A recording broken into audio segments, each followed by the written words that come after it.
Hello, Graham Vincent, violin maker and musician.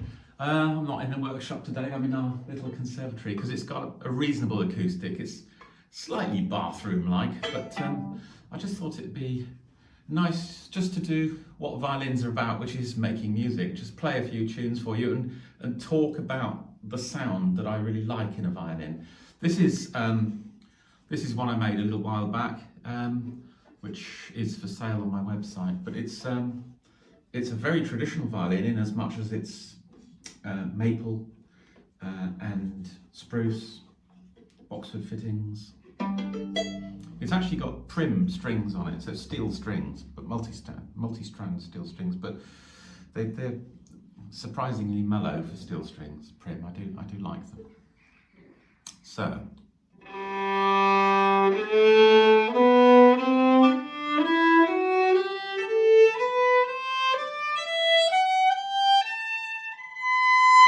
So quite a powerful sound. Obviously with the compression on the iPhone and so on, you won't be able to judge the volume really, but this is at the loud end of sort of the violin scale. And that's done, you know, by choices made about the timbre I'm using, about the thicknessing, about the layout of thickness on the front, so to speak. I generally have a sort of thinner section around the periphery, slightly thicker in the centre, and the same on the back. I mean, obviously, with the thicknesses of the back, I mean, there are various schools of thought. Some people actually have them fairly thick in the centre. I tend to make my backs pretty uniform, somewhere about the 2.5mm thickness and perhaps a little bit thinner along the edges again. Ribs about 1.2 to 1.3mm.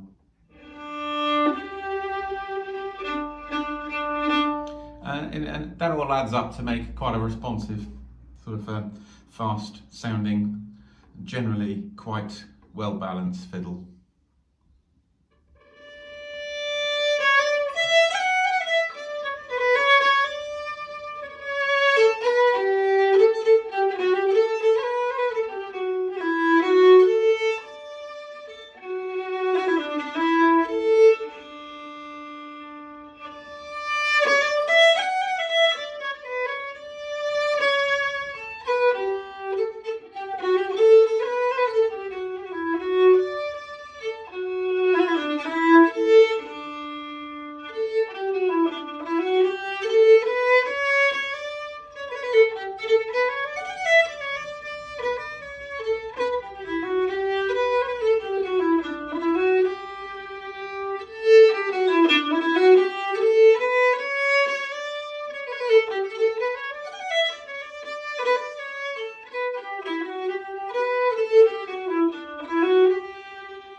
So that's got an interesting sound, and it's a sound that I really like, and it's really useful for a violin.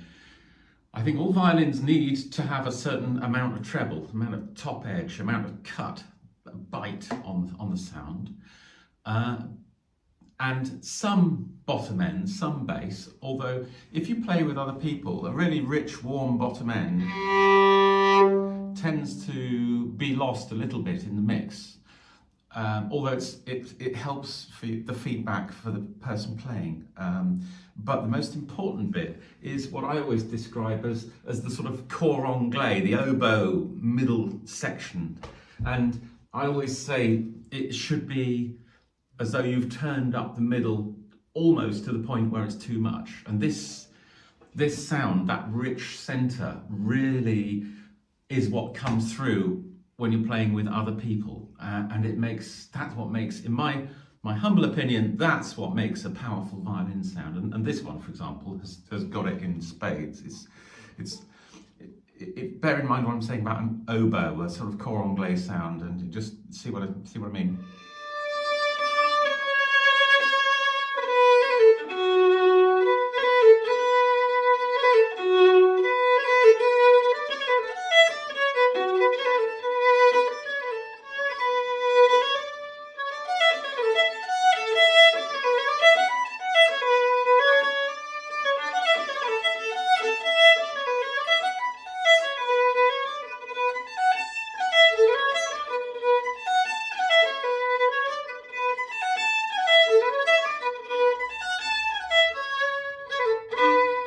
You see what I mean?